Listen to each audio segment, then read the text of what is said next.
Greetings! When I was a little boy, I was a fan of the Brooklyn Dodgers baseball team. You know them probably as the Los Angeles Dodgers today.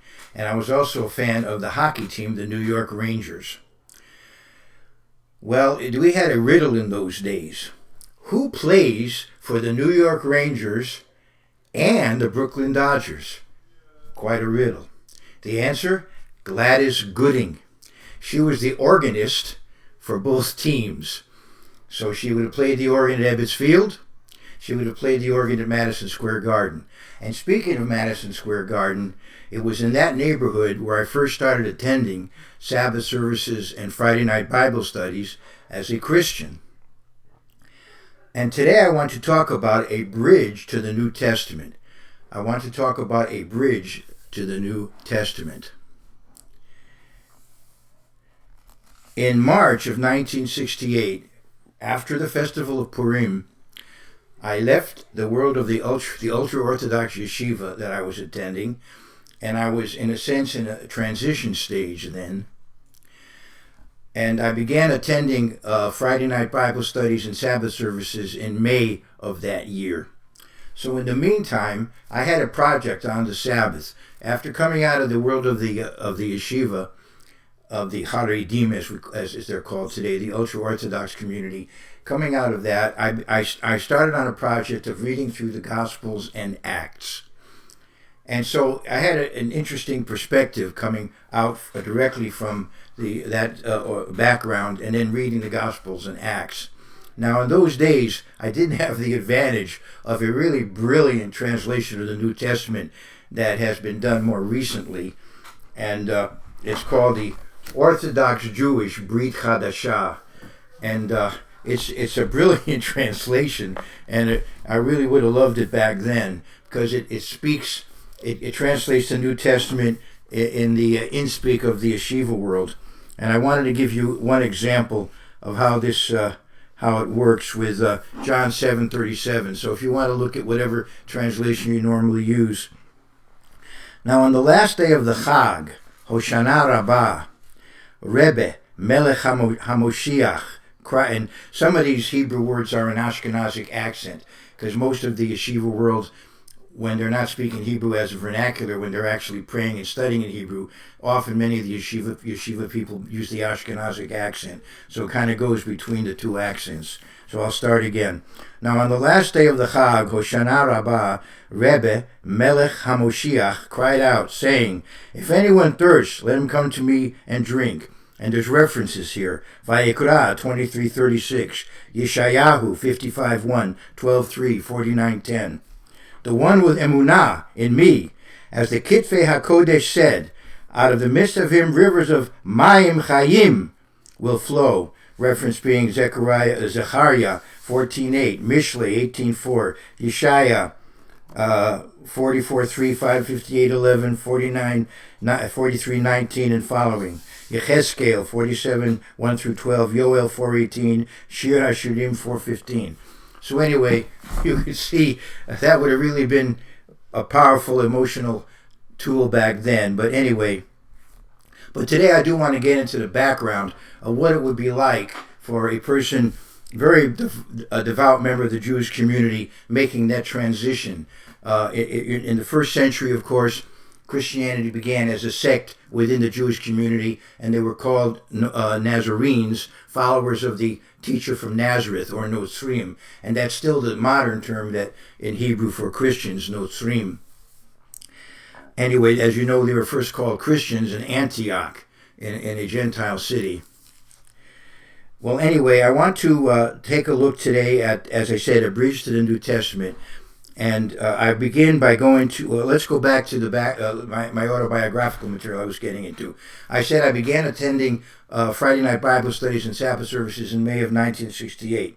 The first Friday night Bible study I walked into, there were two ministers, and nowadays we would describe them as African Americans. That's the latest, I guess, term that's in vogue. So these two African American ministers were preaching there. And there I was, not long out of the yeshiva world. And what they turned to was the books of Chronicles. I think they probably read out of First and Second Chronicles, or that part of the Bible. And it just occurred to me that made perfect sense, because the way the Jewish Bible, the Hebrew Bible, is organized, the Kitvei HaKodesh, as I read to you from John 7, the Holy Scriptures. You see that term used in 2 Timothy 3, and it's still used by Jews to describe the Old Testament, Kitvei HaKodesh, the Holy Scriptures. Also, it's called Tanakh. That's an acronym for the three parts of the Old Testament: Torah, the law; Nevi'im, the prophets; Ketuvim, the writings, the hagiographa, the sacred writings. And so it's called Tanakh, and it's in three parts. And the way the books are organized, the final book is, we put them together. First and Second Chronicles count as one long book. Divrei Hayamim Aleph, Divrei Hayamim Bet. The matters of the matters of days. Or matters of the days. In other words, history, Chronicles. And that's a summary of the Old Testament. And that in the Tanakh, in the order of the books, as in a Hebrew Bible, that's generally the final book. So the next thing you would read, if you're reading the Bible through, would then be, of course, the book of Matthew and the Gospels. In Luke 24 and verse 44, we see that at least a hint that the readers that the author is considering the Bible. After all, Luke was the physician for Paul, his traveling companion, and Paul would have had a big influence on the Gospel of Luke. Then he said to them, this is now Jesus Christ being quoted, "These are the words which I spoke to you while I was still with you, that all things must be fulfilled which were written in the law of Moses and the prophets and the Psalms concerning me." The law of Moses, the prophets, and the Psalms. So he, in a way, he's dividing up the Old Testament in three parts. That's at least a hint. The book of Psalms is normally the first book in that third collection of the writings. And either it's the first or second largest section. The First and Second Chronicles is rather lengthy. So it ends with a lengthy section and begins with a very lengthy section, the 150 Psalms. So that's the first book in that collection. And so maybe, as I said, it's hinting at the fact of that tripartite collection of verses. In any case, that's the way the Jews have divided up organized the scriptures over the centuries, in the law, the prophets, and the writings. And the last of the writings, the way the Jews have it organized, is First and Second Chronicles. And what's the point of First and Second Chronicles? There's a very important point that has to be made as we prepare for the coming of Jesus Christ. First, of course, the coming of John the Baptist. Where is God working? Where is His church? And it's among the Jews. It's based in Judea. It's in Jerusalem. And that's important because there was another religion to the north that was in effect another option. And that was the religion of the Samaritans. They claimed the holy mountain was Mount Gerizim. And they claimed that they were the ones who were the custodians of the true religion. And so it had to be established that God was working with the Jews to the south, the Judeans. He was working through the family of David, the Davidic monarchy. And ultimately the Messiah was promised to be of David. There's a covenant with David. He worked through the priests and Levites. There's a covenant with Aaron, a covenant with Levi. He worked through the Levitical priesthood. He worked through David and the family of David. He's focused on Jerusalem as where ultimately is going to be the center of power in the world will be there. So it was important to establish that. So if you read First and Second Chronicles, you'll see very much that is the focus of that material. And it's interesting if you look at the book of Matthew. In the beginning of the Gospels, it starts with a genealogy. The book of the genealogy of Jesus Christ, the son of David, the son of Abraham, and then it goes into a genealogy. And so it's kind of like a continuation of Chronicles. If you go to Chronicles, that's how it begins. It begins with a genealogy.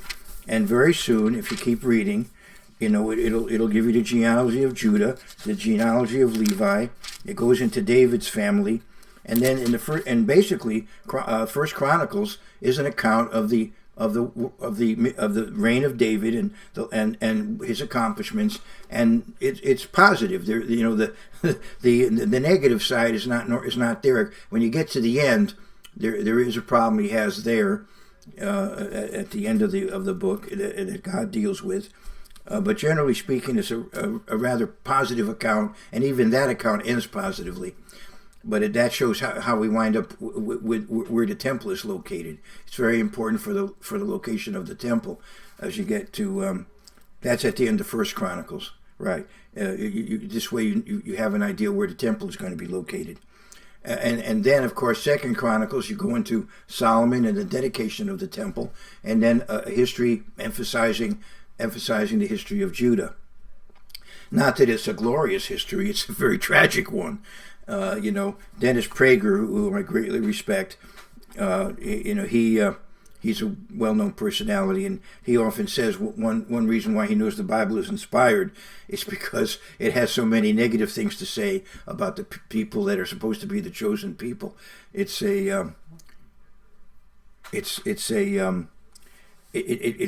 covers their, in very graphic terms their problems.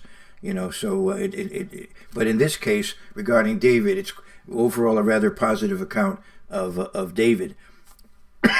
Excuse me. Then when you get into Second Chronicles, as I said, it covers the history of the people up until the exile, and then a brief comment on the return from the exile, which was necessary for them to be there present and organized with a temple and a priesthood.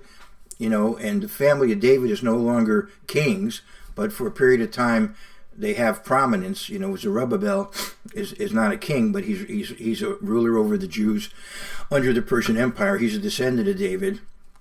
Later on, there's a great rabbi, Hillel, who is supposed to be a descendant of David. Pardon me, and he is the grandfather of Gamaliel, who taught the Apostle Paul. And Paul is responsible for directly or indirectly, for most of the New Testament writings. So there's that link there. And I'll say more about that in a moment.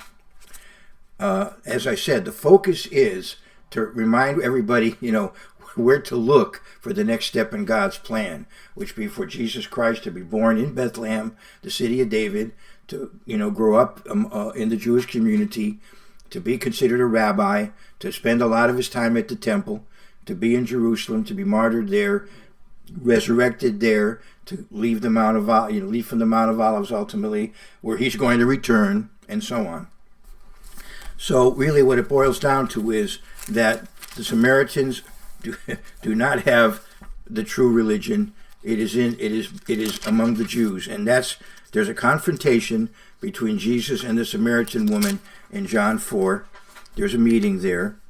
And in John 4 and verse 22, he speaks to the Samaritan woman, and which, of course, was something that most Jews didn't do. But what he says to her, I'm in the third chapter, so let's go one more. John 4 and verse 22. So he says to the woman, you worship. This is John 4:22. You worship what you do not know. We know what we worship, for salvation is of the Jews. And that's basically the message of Chronicles. Salvation is of the Jews. So I want to cover some highlights out of Chronicles and then show towards the end particularly how it's a bridge to the New Testament. As I said, both Matthew and Chronicles begin with genealogy, and of course the focus particularly is on David. David, of course, must be the ancestor of the Messiah humanly. But what Judaism does not understand, and what Islam does not understand, is that the Messiah is also the Savior. That is to say, he is both human and divine. The Mashiach, the Christos, is both human and divine. That's a critical doctrine of authentic Christianity, is the humanity of Jesus Christ, descendant of David, but also the divinity of Jesus Christ. Now, in the book of Matthew, we have that genealogy there, the legal genealogy. His father, his adoptive father, his father, of course, is God, but his adoptive father is Joseph, and he needed that legal basis to be considered a king. So we have the genealogy of Joseph. And what's interesting, if you read the genealogy of Joseph, as it goes through the genealogy, it's organized in 3 sections of 14 generations each. That's how it's organized. Verse 17. So all the generations from Abraham to David are 14 generations. From David until the captivity in Babylon are 14 generations. From the captivity until the Christ are 14 generations. So 42 generations, right? Why are there 14 generations 3 times? Well, 3 times is God's number of revelation, of decisiveness, when he wants you to know something. 1, 2, 3. We have that in our culture today. In America, we when we auction something, we say, once, twice, 3 times. In baseball, I talked about that baseball earlier. 3 strikes, you're out.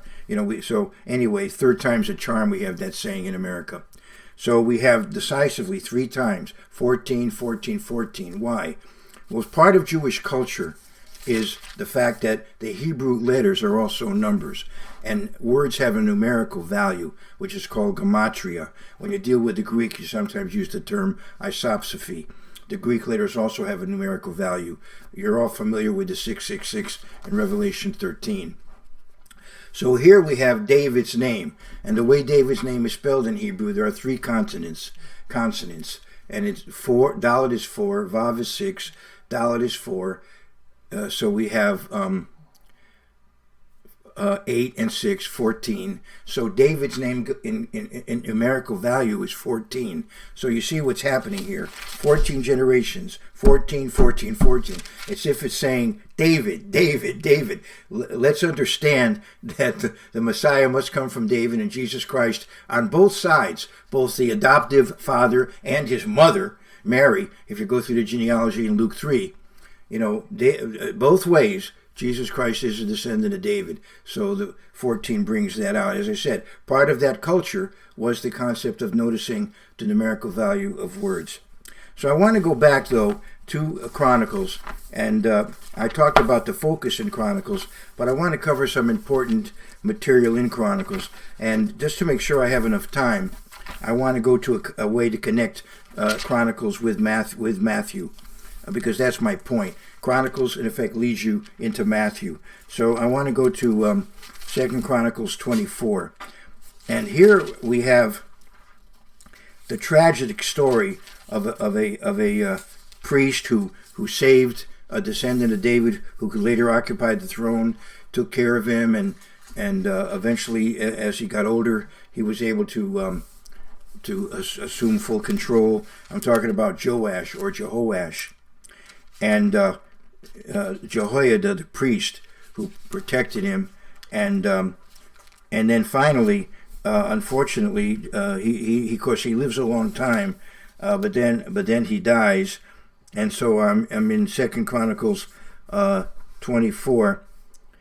But Jehoiada grew old and was full of days, and he died.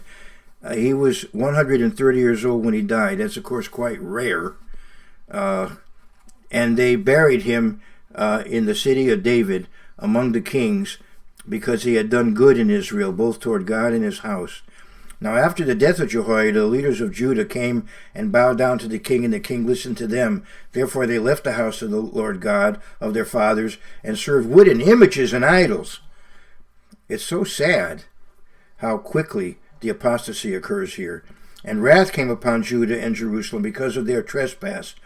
Yet he sent prophets to them to bring them back to the Lord. As you'll see at the end of Chronicles, it talks about that too.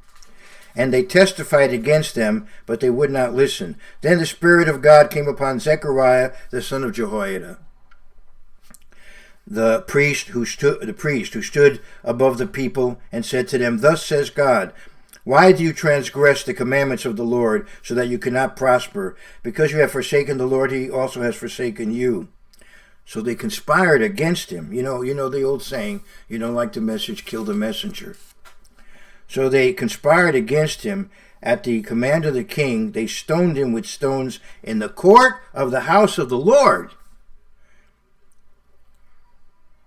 Then Joash the king did not remember the kindness which Joash the king did not remember the kindness which Jehoiada his father had done to him, but killed his son, and as he died he said, "The Lord look on it and repay," which happened. Keep reading and you'll see that happened. In other words, this was not something that they did unknowingly. They had been keeping the law. They went against it, and they were responsible. They murdered this man, not because they were devout people thinking he was an apostate. No, they murdered him out of because they wanted a pagan Israel, not a monotheistic, ethical monotheistic or Israel in the sense of Judah, the southern kingdom. They wanted a pagan Judah versus an ethical monotheistic Judah, and so Zechariah, the son of Jehoiada, said, "The Lord look on it and repay," which he did. Well, Jesus Christ refers to this in Matthew 24. He's summarizing the entire history of the Old Testament. This is now the first gospel, the first of the Gospels, as we have in the order today. And so we have a summary of Old Testament history in this first book of the Gospels. And we go to Matthew 24 and we go to verse 35. And so we have an overview of the martyrdom. Unfortunately, part of the history of God's people is a history of martyrdom. That's a tragic part of the history of God's people. And we haven't seen the last of it, as you know, if you know the book of Revelation. But I want to go to Matthew 24 and verse 35, as Jesus Christ is condemning the spiritual leaders of his day.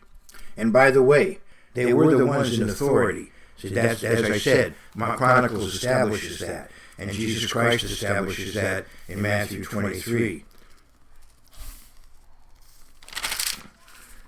I'm going to the first verse. Then Jesus spoke to the multitudes and to his disciples, saying, "The scribes and the Pharisees sit in Moses' seat. Therefore, whatever they tell you to observe, that observe and do. But do not do according to their works, for they say and do not." So when you go to the synagogue on the Sabbath, they're going to read you out of the law and out of the prophets, and some cases out of the writings. And the Jewish liturgy over time has included sections of the writings. So yes, listen and do that, but don't follow their bad example. And in fact, he shows elsewhere that there are many rabbinic traditions that were added on that were not necessary, and he deliberately violated. Now, he was sinless. He never violated the word of God, but he did deliberately violate certain rabbinic traditions. And we can get into that at another time. So now I'm in Matthew 24 and verse 35. I'm sorry, I read Matthew 23. I got ahead of myself there. Matthew 23 is where he condemns the spiritual leaders of his day. As I read the first verse of Matthew 23. Now I want to read the 35th verse of Matthew 23. And things were coming to a head. One generation after Jesus gave this warning. One generation after Jesus gave this warning, the temple was destroyed, Jerusalem was destroyed, the people were scattered. And he hinted at that in what he told them in Matthew 12:40. He said that I'm going to give you the sign of Jonah. He was in the belly of the whale 3 days and 3 nights. I'm going to be in the heart of the earth. I'm not going to turn there. But the reason I'm referring to it is because there's a double meaning to that. Jonah, what did Jonah tell the Assyrians? What did he tell the Ninevites? Yet 40 days, and Nineveh will be overthrown. They repented. But as Jesus said in another place, speaking of cities in Galilee, Jonah came in, the Syrians repented. He came in Galilee, and there wasn't a mass repentance. So, in other words, there's a prophetic principle, Numbers 14:34 and Ezekiel 4:6, of a day for a year. So when he said to the Jews, I'm going to give you the sign of the prophet Jonah, there was another hint in there that they had 40 years, a day for a year. And indeed, a generation later, 40 years later, came the destruction of Judea. So he's talking about that here prophetically. I'm in Matthew 23:35. That on you may come all the righteous blood shed on the earth, from the blood of righteous Abel. That was the first martyr in the Bible, right? To the blood of Zechariah, the son of Berechiah, whom you murdered between the temple and the altar. Your ancestors, the leaders of that day, the VIPs of that day, who were leading people in the religious sphere too. It was a pagan religion, but they murdered Zechariah. Now, it is true that he's the son of Jehoiada, but Berechiah was very likely another name of Jehoiada. There are people in the Bible, several people, that have more than one name. And so very likely this is talking about that martyrdom in Chronicles. Commentators discuss various options. I do believe that's the most reasonable option, that Jehoiada had another name, Berechiah, or perhaps earlier in his line was a Berechiah, so he was the son of a Berechiah in the sense of a descendant. That might be another option. So what we're seeing here is a summary of Old Testament history and martyrdom from Genesis through Chronicles. And I want to go now to 1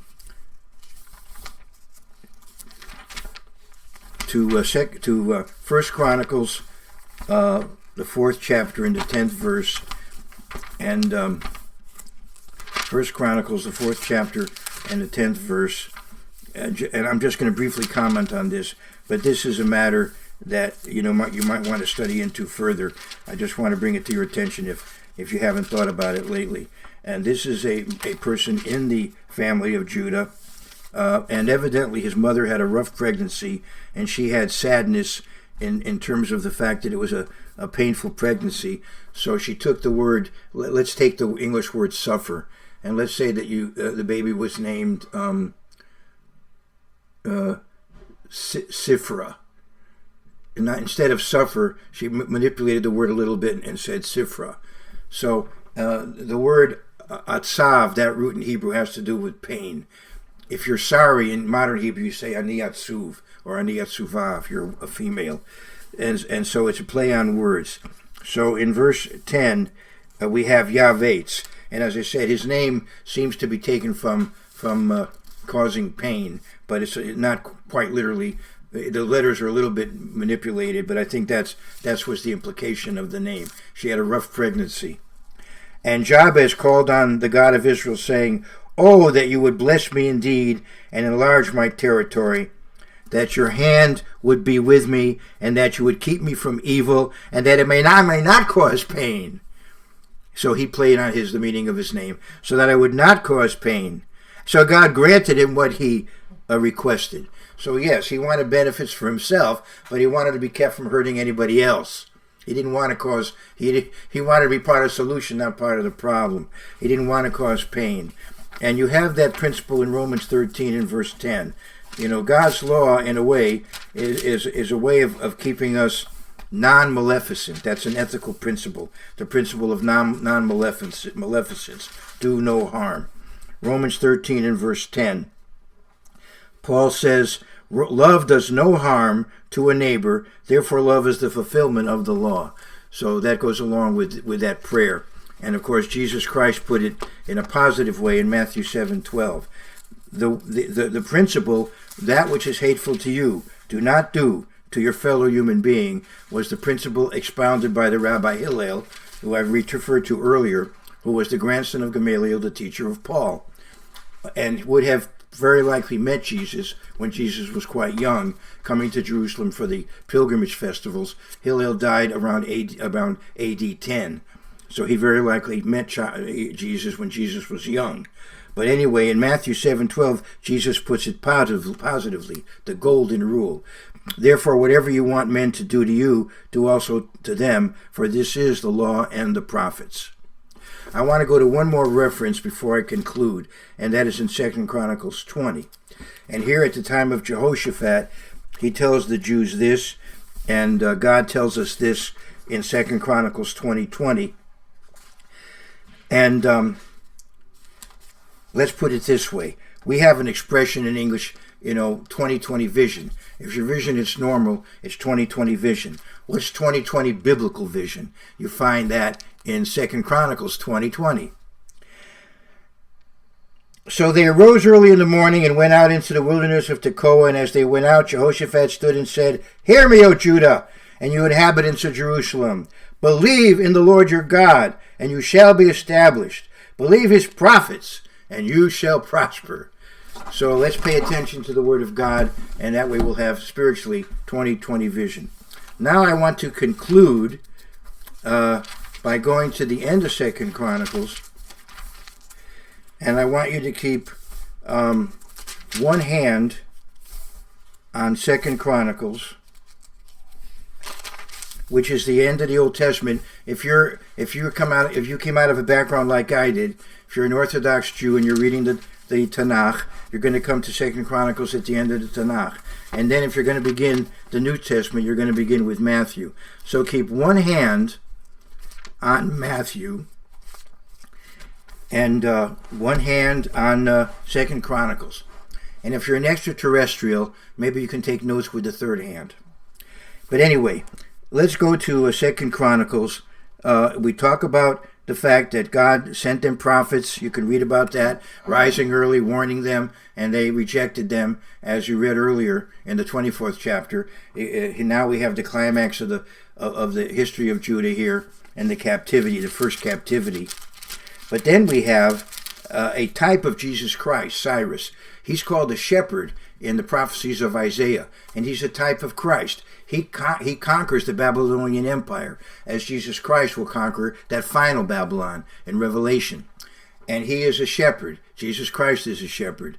And he restores God's people to their homeland. Jesus Christ will do that in a much more dramatic way. But this is a foreshadowing. This is a partial restoration. And it's a foreshadowing of the final restoration that comes with the second coming of Christ. And once again, the focus is on the Holy Land, the Promised Land, and on the Jewish people, and on the temple, because that's where Jesus Christ is going to come. He's going to come to his people. He's going to come to the temple, and so on. That's where he's coming at the end. When he comes back, he's going to come to land on the Mount of Olives. So let's go to 2 Chronicles. I'm on the 36th chapter it is, and the final verse of the Old Testament. Thus says Cyrus, king of Persia, all the kingdoms of the earth the Lord God of heaven has given me, and he has commanded me to build him a house at Jerusalem, which is in Judah. Who is among you of all his people? May the Lord his God be with him, and let him go up. The book of the genealogy of Jesus Christ, the son of David, the son of Abraham. See how that goes? Who is among you of all his people? May the Lord his God be with him, and let him go up. The book of the genealogy of Jesus Christ, the son of David, the son of Abraham. So you see how the book of Chronicles is really a bridge over to the New Testament. In fact, that whole section, that third section of the Tanakh, is a section of royal writings. King David, King Solomon, and a Gentile king, an Edomite king, Job, and so on. And it does point to the King of Kings and Lord of Lords, Jesus Christ. All the best to you and yours.